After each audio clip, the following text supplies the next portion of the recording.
함께 은혜 받을 하나님의 말씀 마태복음 4장 1절에서부터 11절까지입니다.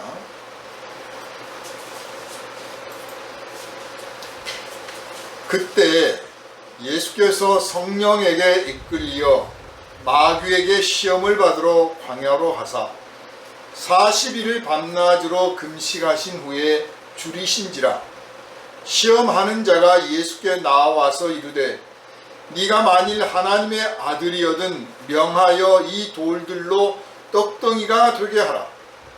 예수께서 대답하여 이르시되 기록되었으되 사람이 떡으로만 살 것이 아니요 하나님의 입으로부터 나오는 모든 말씀으로 살 것이라 하였느니라 하시니, 이에 마귀가 예수를 거룩한 성으로 데려다가 성전 꼭대기에 세우고 이르되 네가 만일 하나님의 아들이거든 뛰어내리라. 기록되었으되 그가 너를 위하여 그의 사자들을 명하시리니 그들이 손으로 너를 받들어 발이 돌에 부딪히지 않게 하리로다 하였느니라. 예수께서 이르시되 또 기록되었으되 주 너의 하나님을 시험하지 말라 하였느니라 하시니, 마귀가 또 그를 데리고 지극히 높은 산으로 가서 천하 만국과 그 영광을 보여 이르되 만일 내게 엎드려 경배하면 이 모든 것을 내게 주리라. 이에 예수께서 말씀하시되 사탄아 물러가라. 기록되었으되 주 너의 하나님께 경배하고 다만 그를 섬기라 하였느니라. 이에 마귀는 예수를 떠나고 천사들이 나와서 수종드니라. 아멘. 이 시간은 말씀을 체화하라 하는 제목으로 함께 은혜 나누겠습니다. 기도합니다. 우리를 살리시기를 기뻐하시고 우리가 세상에서 하나님께 영광 돌리기를 기뻐하시고 우리가 생명의 능력으로 세상을 구원하기를 기뻐하시는 아버지 하나님, 이 시간 오직 성령께서 감화와 감동을 주시고 성령의 충만함을 우리에게 허락하여 주셔서 말씀을 전하는 사람이나 듣는 사람들 모두가 한결같이 성령의 은혜에 사로잡히게 하시고 말씀의 능력에 붙들리게 하여 주시옵소서. 오늘은 말씀을 체화하라는 제목으로 함께 은혜 나눌 때 그 기쁘신 뜻이 우리 안에 깨달아질 뿐만 아니라 이 말씀이 선포되어진 것은 바로 우리들의 삶에서 이 말씀이 이루어질 것을 하나님이 약속하신 것을 믿고 우리의 삶에 온전히 받아들여서 이 말씀의 능력으로 세상을 이기며 우리 주님께서 기뻐 받으실 성령의 열매를 풍성히 맺게 하여 주시고 이 말씀을 또한 담대히 우리의 이웃들에게 증거하고 전파하고 가르쳐서 저들이 또한 말씀에 붙들림 받고 말씀의 능력으로 세상을 이겨 하나님께 영광을 돌리게 하여 주시옵소서. 우리를 구원하신 예수님 이름으로 간절히 기도하옵나이다. 아멘. 할렐루야. 본론을 말씀을 드리기 전에 서론적으로 조금 길지만 오늘 본문에 기록된 예수님이 받으신 이 시험의 장면들을 함께 살펴보겠습니다. 우선 예수께서 마귀에게 시험을 받기 위해서 성령의 이끌림을 받으셨다 하는 겁니다. 성령이 마귀에게 시험을 받도록 이끌어 가셨다.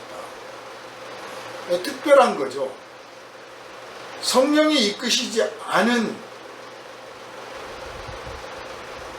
마귀가 이끌어가는 시험도 있을 수 있습니다. 이런 시험은 대개 우리가 패배하게 마련입니다. 왜냐하면 아무런 준비가 없는 까닭이죠. 그래서 늘 준비되어 있어야 되고 늘 깨어 있어야 됩니다. 오늘 본문에서 성령에 이끌려 마귀에게 시험을 받으러 가셨다고 하는 것은 공식적으로 보면 예수님이 하나님의 아들이시라는 것을 천지 만물, 모든 피조물, 특별히 어둠 속에서 권세를 부리고 있는 이 영들에게 예수님의 정체를 드러내셔서 예수님을 공식적으로 선포하시려고 하시는 하나님의 뜻이 반영된 것입니다. 그냥 쉽게 말하면 통과 의례죠. 이분이 바로 하나님의 아들이시다라고 하는 것을 이 모든 피조물들 앞에 드러내 보이시려고 하시는데, 그 드러내 보일 때 말로만이 아니라 실력으로, 능력으로 이분이 바로 하나님의 아들이시다라고 하는 것을 입증하기 위해서, 통과 의뢰를 하기 위해서 이 시험을 성령께서 이끌어 가셨던 것입니다. 통과 의뢰가 아닌 시험은 마귀가 이끌어 옵니다. 그러나 결과에 가서는 우리가 그 시험을 이겨내면, 또 야고보 사도처럼 시험을 참으면 결국 우리가 능력이 있다, 자격이 있다, 합당하다, 이런 칭찬도 받고 인정도 받을 줄로 압니다. 모든 시험 끝에는 반드시 하나님으로부터 인정받는, 칭찬받는, 그리고 그 시험을 통과한 큰 대가가 기다리고 있다는 사실을 항상 기억하시고, 크든 작든, 그 시험이 길든 짧든, 알게 오든 은밀하게 오든 여러분은 반드시 시험을 참아내시고 이겨내시기를 주님의 이름으로 부탁을 드립니다. 자, 시험을 받으려고 하셨는데 어디로 가셨느냐? 광야로 가셨어요. 우리들이 받은 시험은 광야에서 받는 시험이 아니죠. 우리는 일상에서 시험을 받습니다. 생활을 하다가, 집에서, 직장에서, 심지어는 교회에서 시험 받아가지고 그만둔 분들이 또 많아요. 교회 안에서 상처받아서 나 교회 못 다니겠다는 분들이 은근히 많습니다. 왜 그럴까? 교회는 시험을 안 받는 곳이라고 생각하는 거예요. 그러나 사람이 있는 곳에는 반드시 시험이 있습니다. 왜냐하면 이 마귀가, 이 공중 권세 잡은 이 마귀가, 사탄이 힘을 발휘하고 영광을 받으려고 하는 대상이 누구냐? 사람이거든요. 사람 없는 곳에서는 마귀가 아무 짓도 안 해요. 지나가는 개나 돼지나 날아가는 참새한테 마귀가 시험합니까? 안 합니다. 특별한 경우에 그것들을 들어 쓰려고 하는 경우는 어떻게 할지 모르지만 거기다는 능력 발휘를 안 해요. 이 사탄이 능력을 발휘하는 대상은 항상 사람이에요. 왜? 사람을 시기하기 때문에. 사람이 하나님의 형상을 닮은 존재로 창조되었기 때문에 이것을 시기하는 거예요. 그래서 무너뜨리려 하고, 망가뜨리려 하고, 좌절하게 만들고, 탄식하게 만들고, 하나님을 원망하게 만들고, 죄짓게 만들어서 하나님께 버림받게 만드는 게 그의 목표입니다. 왜냐? 하나님의 형상을 닮은 존재니까. 자기들은 하나님의 형상을 안 닮았거든요. 더 뛰어난, 더 높은 위치에 있는데, 더 능력도 있고 권세도 있고 더 대단한 존재인데 자기들보다 못한 인간이, 흙으로 빚어진 인간이 하나님의 형상을 닮았다는 게 너무 못마땅한 거예요. 하나님의 형상을 닮았다고 하는 것은 말 그대로 하나님의 큰 관심 대상, 주목의 대상이라는 거죠.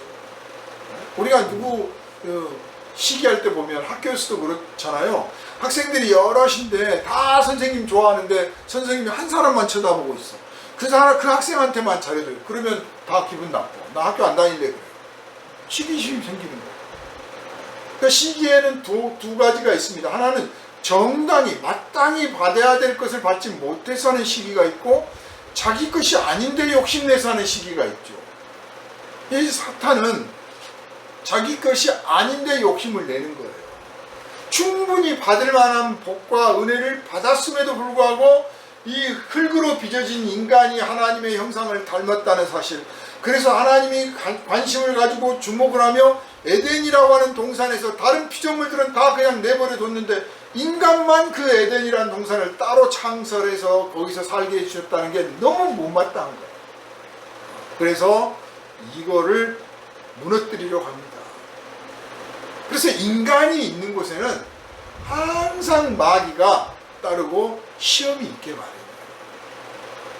여러분, 그걸 늘 기억해야 됩니다.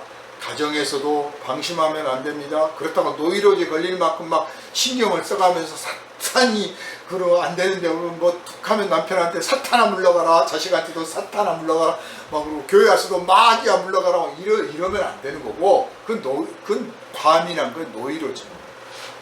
늘 마음에서 항상 우리가 시험에 들 수 있다. 언제든지 엿보고 있다. 그러므로 그리스도의 은혜를 떠나지 말아야 되고, 그러므로 우리가 늘 깨어 있어야 되며, 그러므로 늘 우리가 하나님 말씀에 순종해야 된다라고 하는 정신 차려 있으면 이 모든 시험들을 간파하고 이겨낼 줄로 압니다. 자, 그런데 예수님은 광야에 가서 시험을 받으셨어요. 왜 광야를 갔느냐? 생존과 관련된 문제를 시험받기 위해서죠. 생존에 관련된 문제. 마치 이건 초대교회 성도들이나 또는 뭐 중국에서, 러시아에서, 그 밖의 지역에서 교회가 핍박받을 때 끌려가서 고문을 당하고 옥에 갇히고 욕을 먹고 그리고 막 처형을 당했던 그 순교자들이 당한 것과 비슷한 거죠. 극단에 몰려서 목숨이 왔다 갔다 하는, 위협받는 그 상황에서도 네가 믿음을 지킬 것이냐 하는 겁니다. 그런데 우리는 시험하면 자꾸 종교적인 의미로만 받아들이는 것 같아요. 그래서 이 시험은 기독교인으로서의 받는 시험, 이 시험은 예수를 믿는 사람으로서의 시험, 뭐 이렇게만 너무 생각하는 것 같은데, 사실 시험의 본질은요, 인간다움에 있는, 인간다움가, 인간답게 살 것인가 하는 겁니다.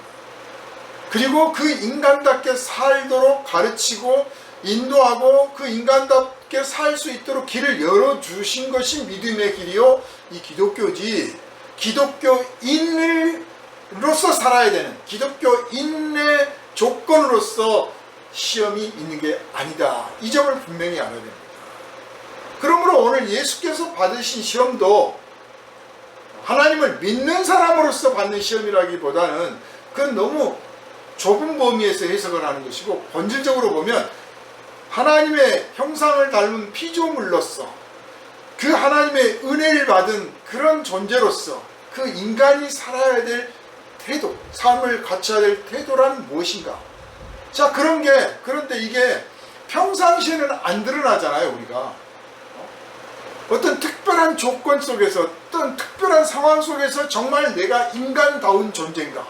내가 인간다운 인격을 갖고 있는가? 내가 정말 말로만 사람이지 진짜 행동도 사람인가 하는 것이 특별한 상황에서 입증되잖아요. 바로 그런 상황을 입증하기 위해서 광야에 가서 시험을 받으신 겁니다. 근데 광야라는 데가 낮에는 뜨겁고 밤에는 춥지요. 거기다가 40일 동안을 아무것도 안 먹었어요. 금식을 하셨습니다. 그러니 당연히 죽기 직전이죠. 여기서 줄이신지라 그랬잖아요. 굶어 죽기 직전의 상태를 굶주렸다라고 말해요. 죽기 직전 상태. 언제 죽어도 이상하지 않은 거예요. 말하다가 죽기도 하고 돌아서서 죽기도 하고. 제가 군대에 있을 때 그 수도통합병원에 입원한 적이 있었는데, 그 뭐 그렇게 아파서가 아니라 너무 과로해서 이제 부대에 요청을 해서 특별히 쉬러 갔습니다. 쉬러 갔는데 말짱한 사람이 병원에 입원하니까 병원에서 너 중환자실에 가서 좀 도와줘라 그래가지고 제 병실을 놔두고 이제 중환자실 가서 중환자들을 이제 도와주는 거예요. 여기 구멍 뚫어놓고 뭐 가래침 뽑아내는 석션도 하고, 또 어떤 사람은 공중에 매달아놨는데 1시간마다 한 번씩 돌려줘야 돼요. 안 그러면 피가 쏠려가지고 또 문제가 돼요. 그리고 이 구멍, 머리에다 구멍 뚫고 발에다 구멍 뚫어 딱 매달아놨어요. 또 어떤 사람은 뭐 여기가 다 깨져가지고 여기를 새로 붙여놨어요. 별의별 사람들이 다 있어요. 다 군대에서 훈련받다가 뭐 유격 낙하 훈련하다가 뭐 총을 쏘다가 수류탄 던지다가 막 이래저래 다쳐서 오는데, 대개 이 중환자실에 들어오면 살아서 나간 사람은 없습니다. 근데 가끔 의식이 돌아오면 어쩌다가 왔느냐 뭐 이런 이야기 저런 이야기를 해요. 그 중에 뭐 계급이 다들 뭐 높지요. 하사도 있고 중사도 있고 장교도 있고 아무튼 별의별 사람들이 다 있어요. 그런데 방금까지 이야기를 나누다가 정신이 좀 돌아와서 참 다행이다 싶어서 화장실을 갔다 와서 딱 보면 죽어 있습니다. 잠깐 뭐 좀 만지고 딱 보면 또 죽어 있어요. 그러니까 하루에도 몇 명씩이 죽어나가고 또 몇 명의 새로운 환자가 오는 겁니다. 정말 죽는 게 쉬워요. 우리가 이렇게 건강하고 이것저것 하는 일도 많고 야망도 있고 욕심도 있고 뭐 소망도 있고 뭐 아무튼 뭐 소소한 행복이라도 추구하고 있다 보니까 죽는 것에 대해서 생각하면 그냥 괜히 겁나고 무섭고 아 죽을 때 어떻게 죽나 뭐 정말 죽을 때 뭐 무섭지 않을까 별 생각을 다 하는데 사실 죽는 당사자들을 보니까 그냥 쉽게 죽더라고요. 죽음이 그렇게 무섭지 않습니다. 아마 순교자들이 그랬던 거 아닌가 싶어요. 죽는 거 안 무섭다 생각하면 안 무서운 거예요. 죽음이 무섭기 시작하면 한없이 무서워. 죽음을 생각만 해도 괜히 떨려. 그런데 그냥 죽는 거 금방이야. 지나가는 거야. 눈 감고 뜨면 천국이야. 괜찮아. 좀 아프지만 참어. 순교자들이 다 서로 그렇게 격려했어요. 그리고 정말 눈 떠보니 천국이더라 그러면 그냥 가볍게 지나갈 거예요. 예수님은 지금 죽음의 직면에 있는 상태입니다. 언제 죽어도 이상하지 않는 굶주린 상태입니다. 바로 이때를 기다렸다가 시험하는 자 마귀가 찾아왔습니다. 찾아와서 예수님께 이제 질문하는 거죠. 뭐 이를테면 약 올리는 거나 마찬가지예요. 영영 죽겠지나 비슷해요. 네가 하나님의 아들이라며? 그러면 이 돌들한테 명령을 해서 떡이 되게 좀 해봐. 우선 당장 먹고 살아야 되잖아. 능력 발휘 좀 해봐. 그러는 거예요.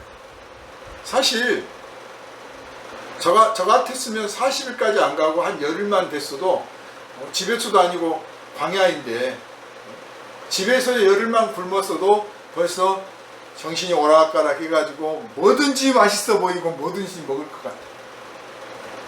그래서 금식 기도하신 분들이 금식을 오래 하면 거식증이 생깁니다. 이제 안 먹어도 살 것 같아서 막 안 먹으려 하고 그러다가 또 이제 먹게 되면 이제 너무 또 막 먹게 돼가지고 멈출 줄을 몰라요. 이 두 개의 유혹을 이겨내야 됩니다. 그러니까 예수님에게 자 배고프지? 너 힘들어 죽겠잖아. 그러면 그동안에 이제 잘 참아왔는데 이제 끝났다. 끝났으니까 이제 능력으로 하나님의 아들이잖아. 능력으로 이 돌들을 떡으로 바꿔서 먹어라. 그러면 내가 인정해 줄게. 그동안 40일 잘 참은 것도 내가 인정해 주지만 실제로 네가 하나님의 아들이라고 하면 이런 돌 갖고 떡으로 좀 만들 수 있는 수준은 돼야 되지 않느냐. 예수님이 할 수 있을까요? 없을까요? 하지 않으셨으니까 할 수 없는 겁니다. 여러분이 성경을 읽을 때 이 정신을 꼭 갖고 있어야 됩니다. 하나님이 하시지 않은 것은 할 수 없는 거예요. 할 수 없기 때문에 안 하신 거예요. 우리는 할 수 있지만 안 하셨다고 생각을 하잖아요. 그러나 할 수 없는 거예요. 왜냐? 하나님의 뜻과 하나님의 영광을 가리는 일과 하나님의 거룩하심을 침범하는 일과는 절대로 타협할 수 없어. 그건 안 하는 게 아니라 못 하는 거예요. 우리가 죄를 안 짓는 사람이 있고 못 짓는 사람이 있어요. 여러분은 죄를 못 짓는 사람의 단계에 들어가시기를 주님의 이름으로 축원합니다.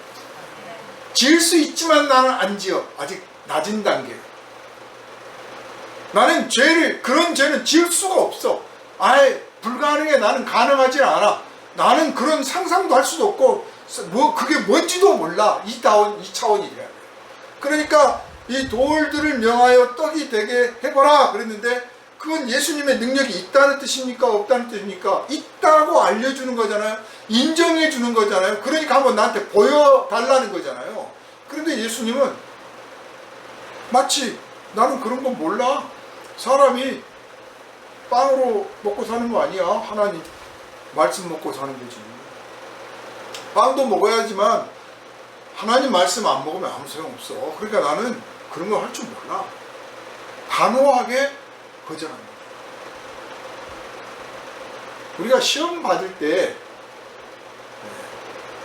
첫 번째 하나님의 말씀을 몰라서 시험을 통과를 못할 때가 많아요. 우리가 성경을 읽고 부지런히 배우고 또 연구도 하고 기도하면서 말씀을 막 암송도 하고 그렇게 해야 되는 이유는요. 말 그대로 잘 나갈 때는 그게 그렇게 좋은 약인지 모른다니까요. 그런데 시험 들 때, 고난을 받을 때, 역경에 쳤을 때, 환난에 빠졌을 때 사고가 났을 때, 병들었을 때, 말대로 시험 받았을 때 이 말씀이 있으면 이 말씀의 능력으로, 말씀을 의지해서, 말씀을 붙들고 이 시험을 통과할 수가 있습니다. 그래서 항상 말씀을 가까이 하고 말씀을 읽을 때 이해하는 단계를 지나서 항상 외우려 하고, 안 되면 써가지고도 다니고, 그렇게 해서 이런 경우에 이 말씀을 주셨구나, 이런 상황 때문에 이런 말씀을 하셨구나, 이렇게 늘 말씀의 복을 누리시기를 주님의 이름으로 축원합니다. 그래서 예수께서 말씀으로 물리치십니다. 말씀으로 물리치시고, 그러니까 이제 사탄이 그렇다면 이제 다음 단계에 들어갑니다. 사탄의 시험 두 번째 단계는 말씀으로 시험하는 거예요. 이단 사이비가 여기죠. 이단 사이비가 되는 이유가 말씀 때문에 이단 사이비가 돼요. 말씀을 모르면 이단이 안 되고 3단도 안 되고 사이비도 안 돼요. 말씀을 아니까 이단이 되고 3단이 돼요. 잘못 해석하는, 제멋대로 해석하는 거예요. 과장되게 해석하거나 축소해서 해석하거나 변질시켜서 해석하고 가르치는 거예요. 그래서 이제 예수님 앞에 이 시험하는 자가 그럽니다. 그렇다면 예수님을 이제 거룩한 성 예루살렘에 데리고 가서 성전 꼭대기에서 뛰어내려봐라. 자, 그래, 성경에 써 있잖아. 성경에 주의 천사가 너를 받들어 줄 거라고 성경에 써 있잖아. 그래, 성경이 이루어지나 보자. 우리가요, 일을 하다가 또 뭘 하다가 하나님이 약속 지키시나 보자, 하나님 말씀대로 되나 보자, 성경대로 되나 보자, 이런 생각이 딱 올라올 때 있어요. 그게 건강하고 건전한 생각이라고 착각들을 하는데 이게 시험이에요. 그래, 안 이루어지면 어쩔 건데? 그럼 나 교회 다니나 봐라, 뭐 그럴 건가요? 자기가 욕심껏 기도해가지고 기도 응답 안 받았다고, 기도 응답 안 된다고, 하나님이 내 기도 안 들어주셨다고 이제 교회 안 다닌다, 뭐 이런 사람도 있고, 성경에 분명히 이렇게 기록되어 있는데 왜 안 되는 거야? 그러니까 이제 안 믿을 거야, 이런 사람도 많아요. 이게 말씀 때문에 생기는 시험이에요. 사탄이 더 좋아하는, 한 단계 높아요. 아까보다 더 사탄적 취향이에요, 이게. 그래서 말씀 알고 있잖아, 그래, 말씀대로 이루어지나 보자고. 이루어진다니까 한번 뛰어내려봐. 그때 예수님은 이 말씀대로, 그래, 성경 말씀은 이루어져야 되는 것이며 말씀은 이루어질 것이다, 나는 뛰어내리리라, 이렇게 하시지 않고 주 너의 하나님을 시험하지 말라. 그러므로 이 시험의 본질이 첫 번째 시험도 그렇고 두 번째도 그렇고 마지막도 사실 한결같은 어떤 일관된 정신이 있는데, 하나님은 거룩하신 분이다. 그 거룩하신 하나님의 은혜로 우리가 창조되었고, 그러므로 우리는 거룩한 삶을 살아야 된다. 거룩하다고 하는 것은 하나님을 향하여 일치된 거예요.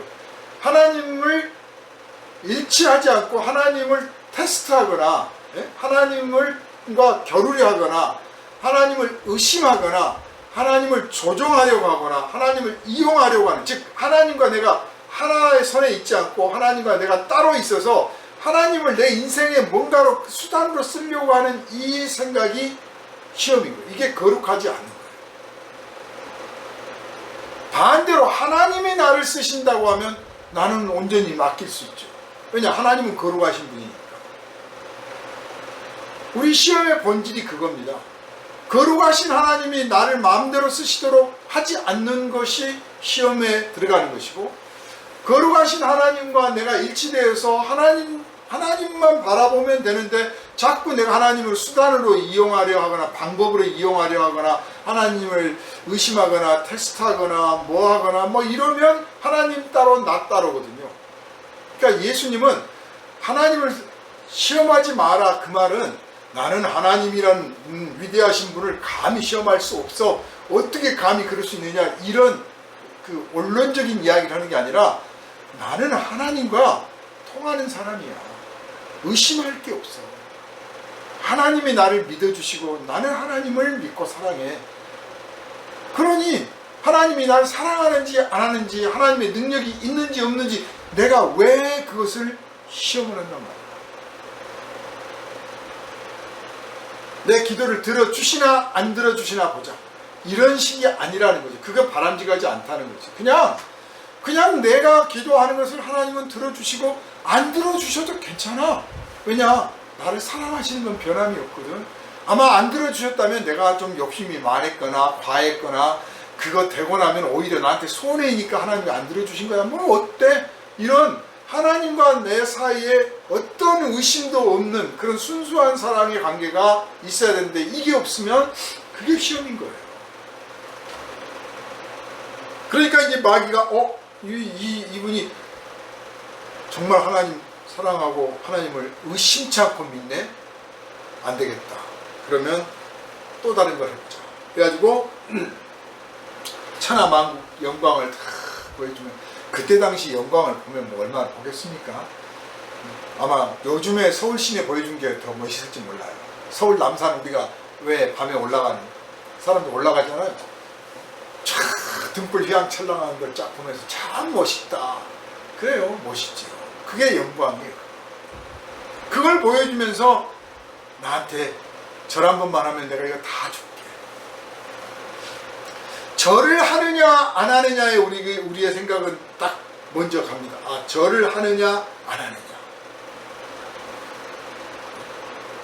눈 찔끔 갖고 절 한 번 하는 건데 뭐 이렇게 생각을 할 수도 있고, 결국 절을 안 했기 때문에 승리한 거야, 이렇게 생각할 수도 있어요. 그런데 더 본질적인 것은 예수님의 관심이 어디에 있느냐. 예수님이 천하의 영광을 얻는 데 관심이 있었다면 이게 시험거리가 되는 거예요. 갈등을 느끼죠. 그런데 예수님은 천하의 영광을 얻는 데 관심이 없어. 당신의 영광으로도 충분해요. 여러분, 많은 분들이 신앙생활 하면서 시험에 빠지는 이유, 그리고 시험에 넘어진 줄도 모르고 아주 만신창이가 될 때까지 뭉개져 깨졌다가 나중에 정신 차릴 때 돌아오는 이유가 뭐냐? 자기가 하나님의 아들 예수를 믿어 구원받아 거듭나서 하나님의 자녀가 되었다는 영광을 이미 받았다는 사실을 소홀히 여기서 그런 거예요. 요한복음에 보면 그를 믿는 자에게는 하나님의 자녀가 되는 권세를 주셨으니 그랬어요.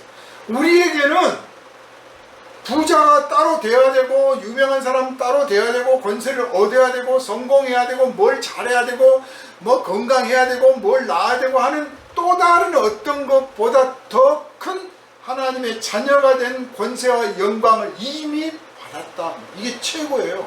이걸 누릴 줄 알아야 돼요. 나머지 것들은 보너스고 덤이고 없어도 그만이에요. 그러니까 가난해도 행복하고, 부유해도 행복하고, 병들어도 감사하고, 병이 나도 감사하고 안 나도 감사할 수 있는 그 수준이 이미 올라가는 게 아니라 이미 우리에게 그게 주어져 있다. 그러니까 관심이 없는 거죠. 관심이 있으면 조금 갈등이라도 하겠죠. 관심 자체가 없어. 천하의 영광 그거 별거 아니야. 그거 다 모든 게 하나님으로부터 나온 것이고, 하나님 앞에 가면 그거 가기 전에 그것들은 다 사라지고 내가 하나님 앞에 가느냐 못 가느냐가 더 중요한데, 하나님 옆에 앉아 있으면 모든 영광을 다 누리는 것이고, 하나님 옆에 가지 못한다면 그 많은 소위 영광과 권세를 누렸다 할지라도 지옥에 떨어지고 아무것도 아닌 초라한 신세가 될 거란 말이에요. 그러니까 예수님은 그런 데 관심도 없습니다. 그러니까 거기다 대고 이제 예수님이 답변을 하십니다. 하나님만 섬기라고 했지 않느냐. 왜 엉뚱한 짓을 하려고 그래. 여기서 종교적으로 이해할 수가 있다니까요. 하나님만 잘 믿으면 돼, 이런 개념이 아니라, 인간이란 존재는 하나님이 주시는 은혜와 복 속에서 충분히 누릴 수 있고 충분히 살 수 있다. 따로 무슨 신을 추구하고 따로 그 영광을 추구해서 막 얻으려 하고 그것만 얻을 수 있다면 내가 무엇을 해도 좋고 어떤 도리를 지켜도 좋다는 그런 식의 삶을 살지 말아라. 그건 거룩함이 아니다 하고 주님께서 반격을 하십니다. 그래서 마귀가 예수를 떠났습니다. 예수를 떠났다고 해서 완전히 떠난 게 아니고 십자가에 못 박히실 때까지 이 마귀는 늘 예수 곁에 머물면서 이런 시험 저런 시험을 계속합니다. 그리고 마침내 십자가에 못 박혔을 때 이때 이 마귀가 떠나갑니다. 성경에 보면 그렇게 기록되어 있어요.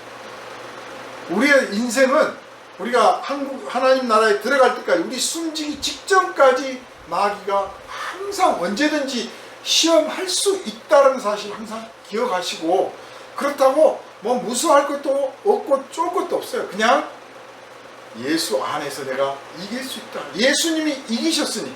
자, 통과 의례를 보이셨잖아요. 당신이 하나님의 아들이라는 걸 드러내셨잖아요.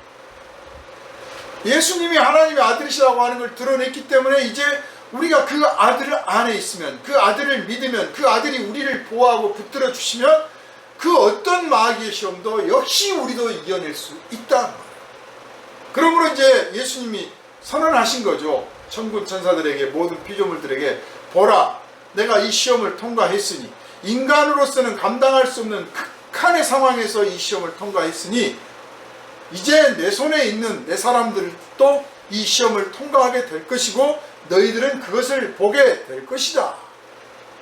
이런 선언을 하신 거나 마찬가지입니다. 자, 이렇게 이제 개략적으로 예수님이 받으신 시험에 대해서 서론적으로 말씀을 드렸습니다. 오늘 우리가 말씀을 나눌 그 본문을 가지고 나눌 은혜의 제목이 말씀을 체화하라. 체화하라. 체화하라 하니까 무슨 뜻이냐? 몸으로 만들어라 그 말이죠. 조금 더 쉽게 말하면 말씀을 생활화하라 그 말이죠. 근데 말씀을 생활화하라고 하면은 되게 무슨 뭐 규칙, 법칙, 규율 딱 정해놓고 그걸 잘 지키는 것, 그게 율법이에요. 율법. 그 어떤 것들을 잘 지키는 것, 이렇게 이해해. 생활화하라. 그런데 체화하라 하면 몸이 움직여야 생활이 되는 거 아닙니까? 그죠? 몸이 움직이고 몸이 활동을 해서 삶이라는 게 이루어지잖아요. 그러니까 생활화하라보다 더 높은 차원에 있는 말씀이요, 본질적인 말씀이다. 이렇게 말씀을 드릴 수 있습니다. 말씀이 몸이 되게 하라 그 말이죠. 우리가 음식을 먹으면 그 음식이 우리 몸 안에 들어가서 소화돼서 우리 몸의 일부가 됩니다. 그런데 소화되기 전에도 일단 음식을 내가 사과를 들고 있으면 사과가 따로 나 따로인데 내가 사과를 먹어서 내 뱃속에 들어가면 사람들은 사과를 보지 못하고 나만 봅니다. 사과는 내 몸이 되어 있죠. 소화가 됐든 안 됐든 일단 내 몸이 된 거예요. 그런데 그 내 몸이 되었는데 그건 몸이 알고 보면 몸 안에 있는 거지 몸이 완전히 된 건 아니에요. 이게 소화가 돼서 영양분이 나오고 수분도 나오고 그래서 뭐 혈액을 통해서 공급이 돼서 결국은 내 몸의 일부가 되기도 하고 뭐 요소가 되기도 하고 그렇게 해서 내 몸이 되는 거예요. 이게 동양적인 사고방식이죠.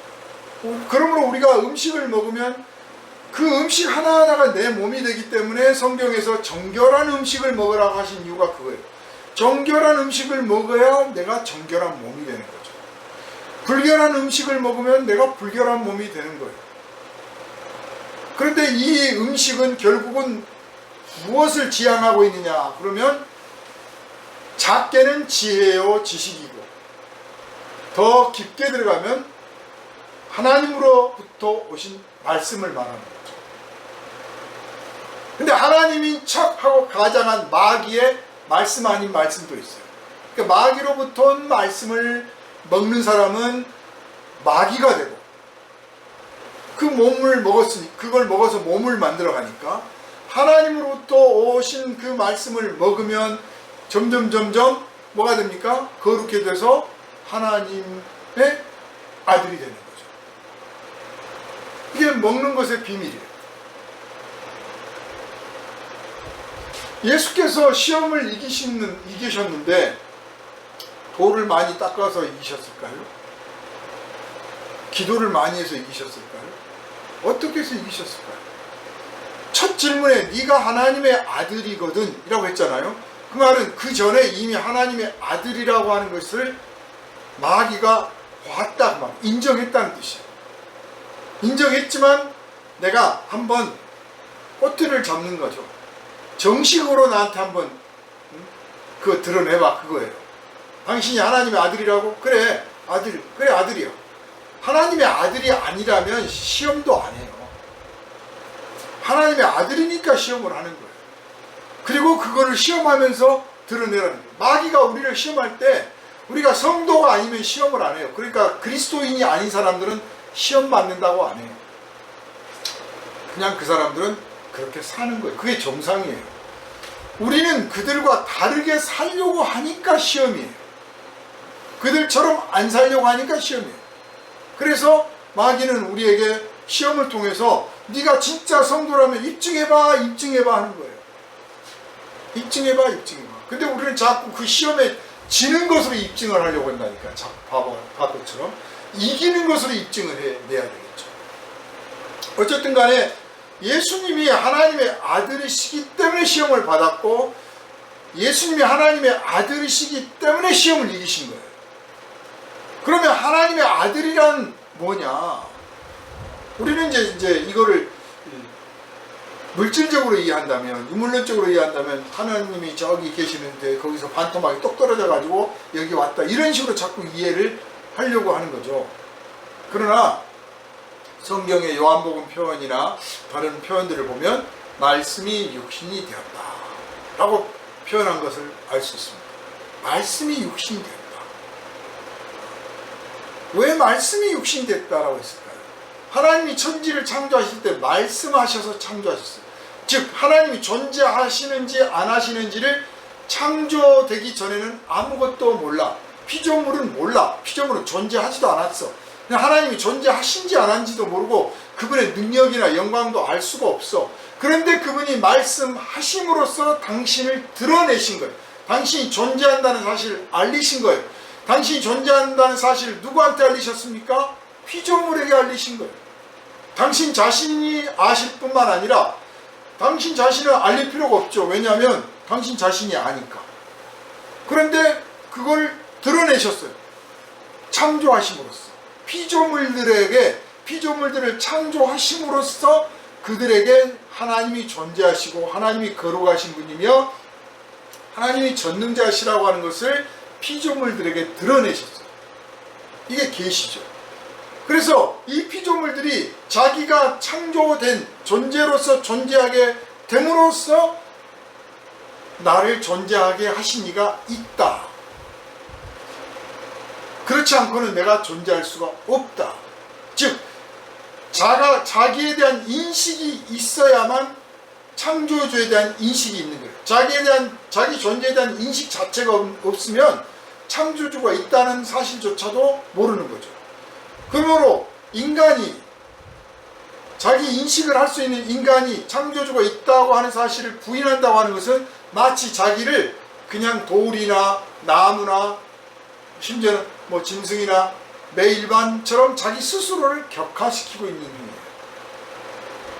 하나님이 우리에게 하나님을 믿으라, 하나님의 은혜를 알아라, 하나님께 영광을 돌려라 하신 이유는 우리를 얽어매고 막 괴롭히려고 아니고, 우리를 창조하실 때 이미 당신이 영광을 받으시고 당신이 세계를 드러내셨거든요.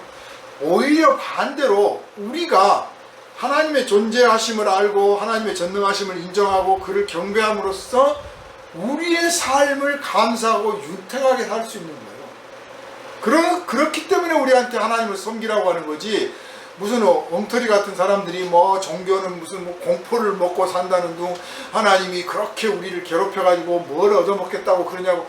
뭐가 하나님이 아쉬워서 그러겠습니까? 그 넉넉함으로 창조하셨는데. 자, 창조된 세계를 보할 때 말씀하셨더니 창조가 됐잖아요.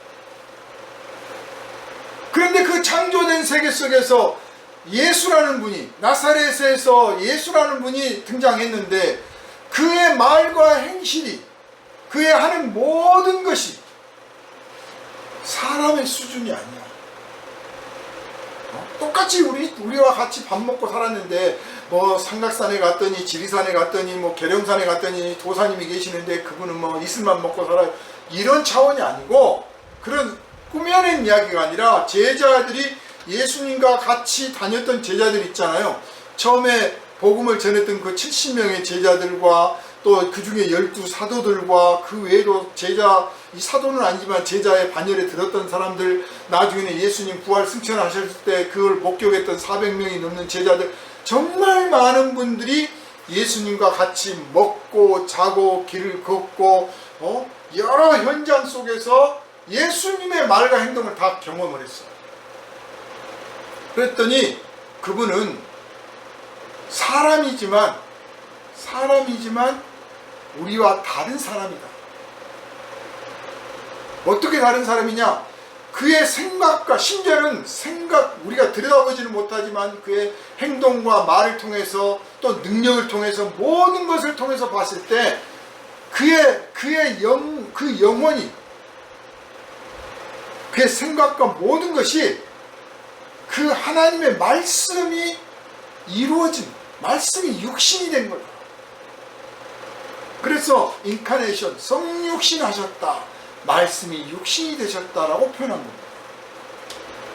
무슨 관념적인 이야기를 하고 무슨 돌을 닦아서 신선이 됐느니 열반이 됐느니 그런 차원으로 하나님이 사람이 되셨느니 둔갑을 했느니 변화를 했느니 이런 차원이 아니에요. 그의 삶을 봤을 때 그의 모든 것은 하나님의 말씀이 이루어진 그 자체다. 그러지 않고는 그런 말을 할 수 없고 그런 행동을 할 수 없고 그런 능력을 나타낼 수가 없다. 그분은 하나님이시다.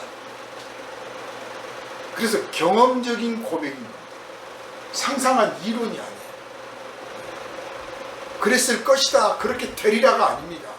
우리가 돌을 많이 닦으면 신이 되리라 이런 차원이 아니에요. 그냥 아무도 본 사람 없잖아요. 그런데 이건 눈앞에서 본 거예요. 말씀이 정말 이루어졌구나. 거기다가 구약 성경에 있는 숱한 예언의 말씀들이 있는데 그 숱한 예언의 말씀들이 눈앞에서 성취되었어. 어떻게? 예수라고 하시는 분의 존재로서 그 말씀들이 성취된 걸 보고 말씀이 육신이 되신 거다, 이렇게 표현을 했습니다. 제가 왜 이 말씀을 길게 드리냐면 이것이 바로 예수께서 시험을 이기신 비밀이거든요. 말씀이 육신이 되셨기 때문에 어떤 시험도 그를 이기지 못합니다. 그런데 그 말씀이 육신이 되신 그분이 나를 믿으라, 나를 따르라 하시고 내 말을 지키면 너희가 내 제자가 되리라 하셨습니다. 그의 말씀을 우리 것으로 삼으라는, 그 말씀을 먹으라는 거예요. 그렇게 해서 너희도 말씀이 육신이 된 것처럼 너희도 말씀이 몸이 되게 해라. 그러면 어떤 시험도 너희가 능히 이기리라 하신 겁니다. 말씀을 능히 우리가 먹고 마셔서 내 것으로 만들면 그러면 어떤 시험도 우리가 이기리라고 말합니다. 그래서 이김으로써 당당하게 예수께서 하나님의 아들이심을 인정받으셨듯이 우리도 당당하게 하나님의 자녀 되었음을 인정받게 될 줄로 압니다. 할렐루야. 그래서 사도행전에도 보면 그렇고요, 바울 서신도 보면 예수께서 죽은 자 가운데에서 다시 살아나심으로써 능력으로 하나님의 아들이심을 인정받았다 그랬잖아요. 하나님의 아들이냐 아니냐, 내가 하나님의 선지자다 별소리를 다 하고 예언도 하고 무슨 기적도 일으키고 병도 고치고 아무리 해도요, 그의 삶의 죽음 이후에 그리고 그의 삶에 충만해져 있는 것들이 거룩함이 아니고 그 죽음을 극복해낸 것이 아니면 다 헛것이에요. 아무리 이단이 떠들고 사이비가 날뛰어도 끝에 가서 아무것도 아닌 것으로 결론 납니다. 죽음 앞에 아무것도 아니고 그의 일생을 좀 들여다봤더니 너무나 하찮고 너무나 보잘것없고 너무나 불결해서 이런 사람이 어떻게 하나님의 종이냐, 이런 사람이 어떻게 하나님의 일꾼이냐 라고 말할 수밖에 없는 그런 모습이었다는 것이 다 드러나게 돼요. 그러니까 지금 뭐 영광을 누리고 권세를 누리고 무슨 뭐 기적을 일으키고 뭐 천사들이 도와주느니 뭐를 응답받으니 아무리 떠들어도 그런데 흔들리지 마세요. 그게 중요한 게 아니에요. 거룩함을 잃었느냐 잃지 않았느냐, 우리 안에 거룩함이 있느냐가 더 중요한 겁니다. 우리는 이미 그리스도 안에서 구원을 얻었고 그리스도를 받았어요. 우리 안에 그리스도를 받았습니다. 그래서 우리 안에 그리스도가 계셔요. 그러므로 여러분이 말씀을 그냥 읽고 배우고 연구해서 이걸 내가 어떻게 해야지 하고 말씀 따로 나 따로라고 이렇게 받아들이지 마시고, 그러면 한계에 당연히 부딪히죠. 말씀을 하나님께서 이 말씀을 나에게 깨닫게 하시고 이 말씀을 배우게 하시고 이 말씀을 알게 하시고 이 말씀을 애우게 하시고 이 말씀을 생각나게 하신 것은 내 삶을, 이 말씀을 이루려고 하신 거다. 말씀이 육신이 되듯이 내 안에 들어와 계시는 그 말씀이 내 삶을 이끌어가는 거예요. 나를 변화시켜. 그래서 내 몸이 돼요.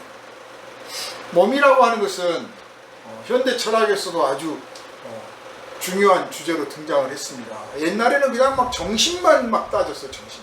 근데 알고 보니까 이 정신이라는 게 몸이 없으면 아무것도 아니거든. 몸 없는 정신은 의미가 없다는 사실을 알았어요. 사실 원래 그렇잖아요. 그래서 몸과 정신을 따로따로 생각하지 않고 몸이 곧 정신이고 정신이 곧 몸이다라고 생각하는 추세가 점점 강해집니다. 의학도 그렇죠.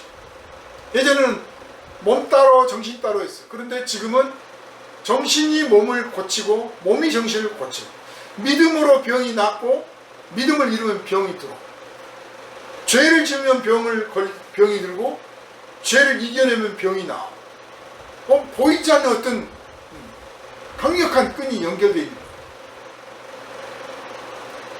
그래서 우리가 말씀을 받아들여서 이 말씀을 내가 순종하려고 하면 그냥 맡기면, 말씀이 나를 다스리십시오, 말씀이 나를 이끄십시오, 내가 이 말씀을 어떻게 할까 요령을 부리고 다루려고 하는 게 아니라 말씀을 오늘 선포하셨으니 제가 그 말씀에 굴복합니다, 나를 지배하십시오라고 내가 맡기기 시작하면 당장은 큰 변화가 안 일어나는 것 같은데 어느 틈엔가 5년, 3년, 10년, 20년 세월이 흘러서 보면 어느 틈엔가 내가 말씀이 내 몸이 되어 있다는 것을 발견합니다. 큰 바위 얼굴 소설처럼 되는 거예요.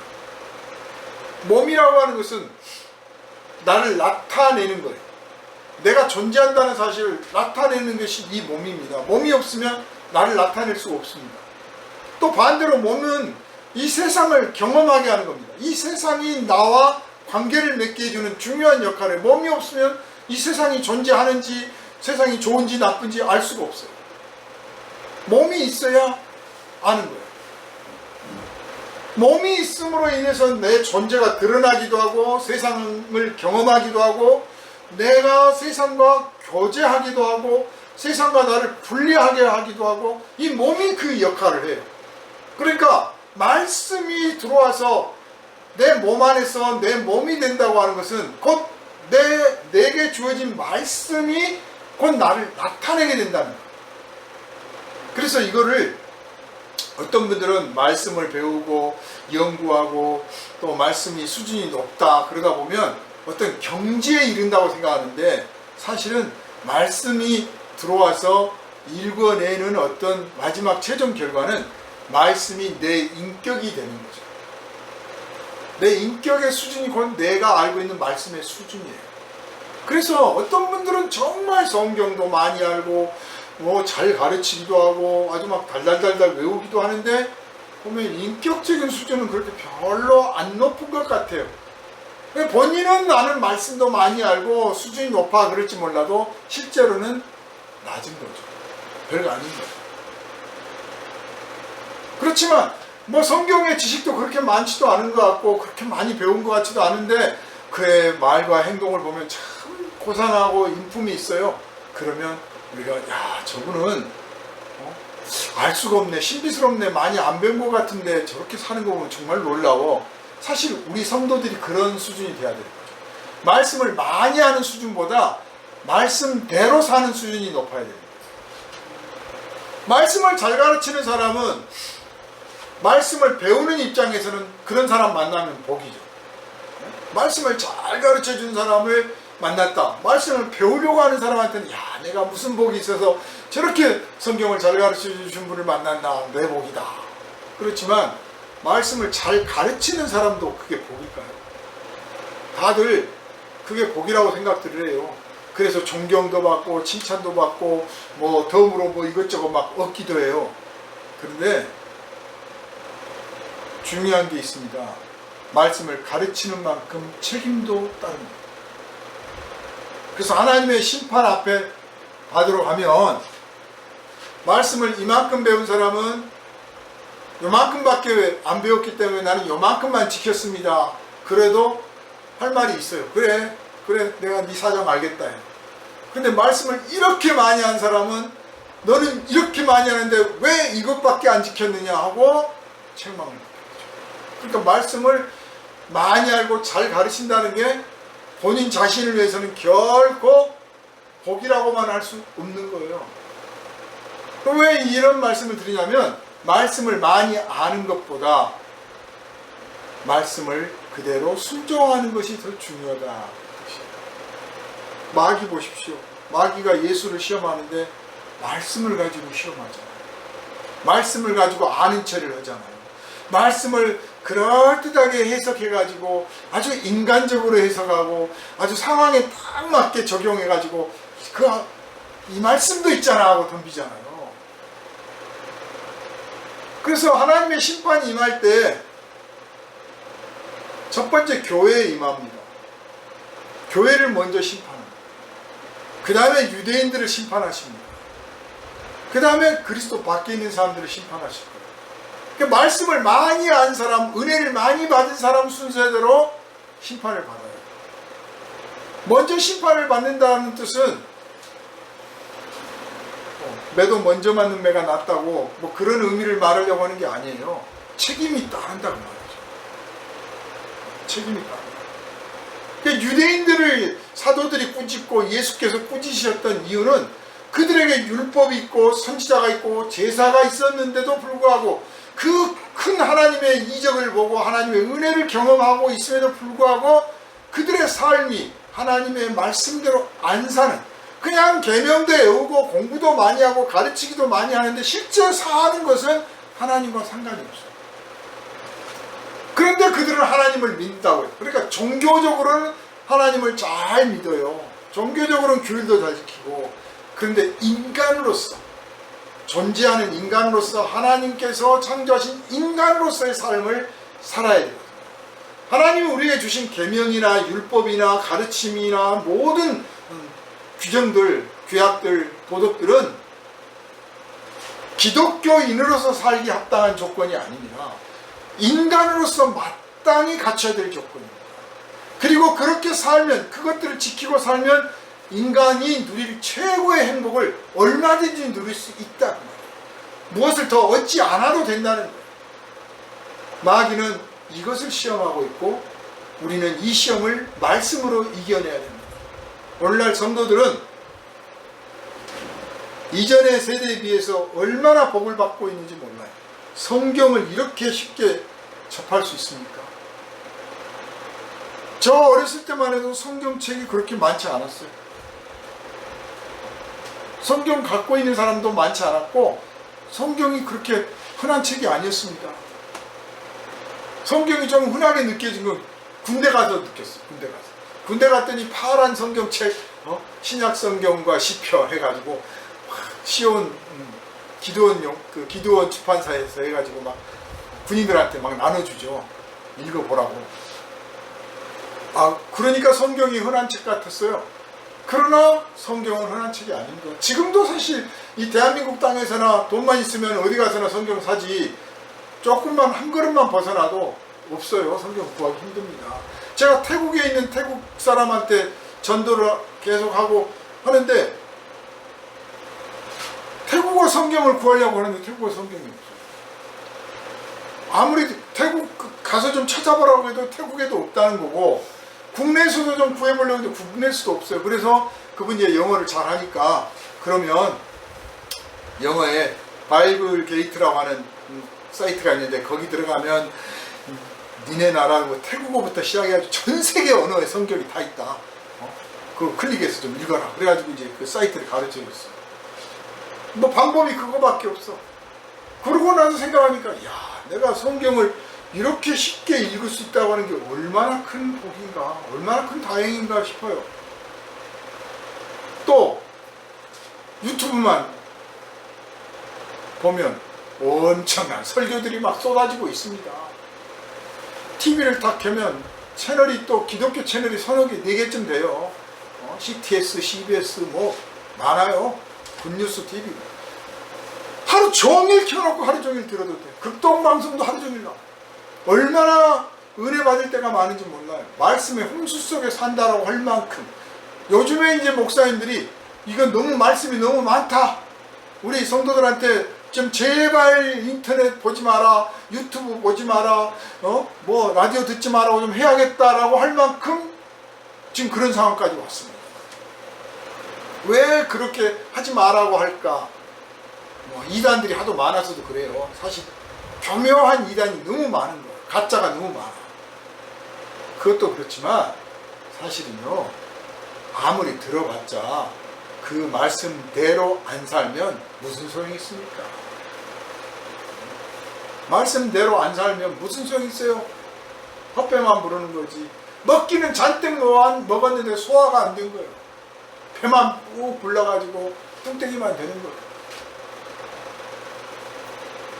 병나는 거죠, 병.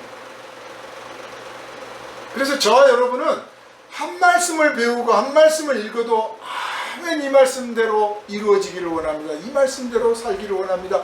이 말씀을 저에게 주셨으니 이 말씀이 제 삶에서 이루어집니다. 여러분, 먹을 때 소화돼야 될 텐데, 빨리 소화될 텐데 그렇게 먹습니까? 그런 경우도 물론 있죠. 먹기 싫은 거 먹을 때도 그렇고, 너무 과식할 때도 그렇고, 뭔가 좀 부담스러운 거 먹을 때는 빨리 이거 소화돼야 될 텐데, 탈 안 나야 될 텐데 그러잖아요. 근데 그런 경우 아니면 당연히 소화될 줄로 알고 맛있게 먹잖아요. 말씀도 그렇게 바라고요. 당연히 이 말씀을 오늘 나한테 듣게 하셨으니 이 말씀이 내 삶에서 이루어지래요. 말씀 따로 나 따로가 아니라 내가 이 말씀을 이루어야 하는데, 이 말씀을 지켜야 하는데, 이 말씀이 꼭 뭐 해야 되는 데가 아니라 선포되어진 말씀, 내가 받아 먹은 말씀, 이미 내게 주신 말씀이니 그대로 되리라. 나는 당연히 그렇게 되리라. 예수님이 이 마귀의 시험을 이기신 방법이 그거예요. 나는 말씀이 육신이 된 하나님의 사람이다. 그러니 말씀 외의 것은 내게서 이루어지지 않는 것이요, 말씀이 이루어진다고 하는 것은 그 하나님의 사랑과 그 은혜가 그대로 이루어진다는 뜻이다. 나는 다른 것은 구하지도 않고 알지도 않고 할 수도 없다. 나는 오직 말씀대로만 살 것이다. 이렇게 하심으로써 이겼습니다.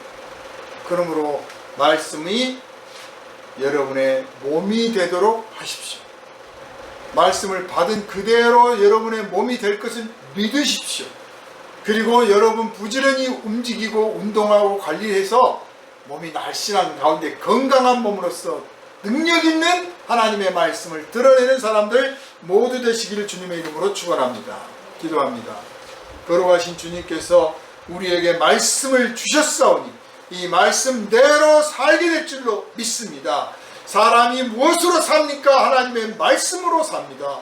사람이 무엇으로 세상을 이길 수 있습니까? 하나님의 말씀으로 세상을 이길 수 있습니다. 말씀이 육신이 되신 예수께서 그 말씀이 육신 되셨음을 마귀의 시험을 통과하여 이기셨으므로 이제 우리가 예수 안에 있고 예수가 우리 안에 있고 우리가 예수를 의지하며 예수께서 우리를 붙들고 계심으로 우리의 삶에서도 우리도 마귀의 시험을 다 이기고 하나님께 영광 돌리게 될 줄 믿습니다. 우리 모든 성도들이 말씀의 몸이 되는 그런 놀라운 경험들을 하게 하시고 이 몸으로써 세상을 이기고 하나님께 영광 돌리는 그 기쁨을 온전히 누리게 하여 주시옵소서. 우리를 원하신 예수님 이름으로 간절히 기도하옵나이다. 아멘.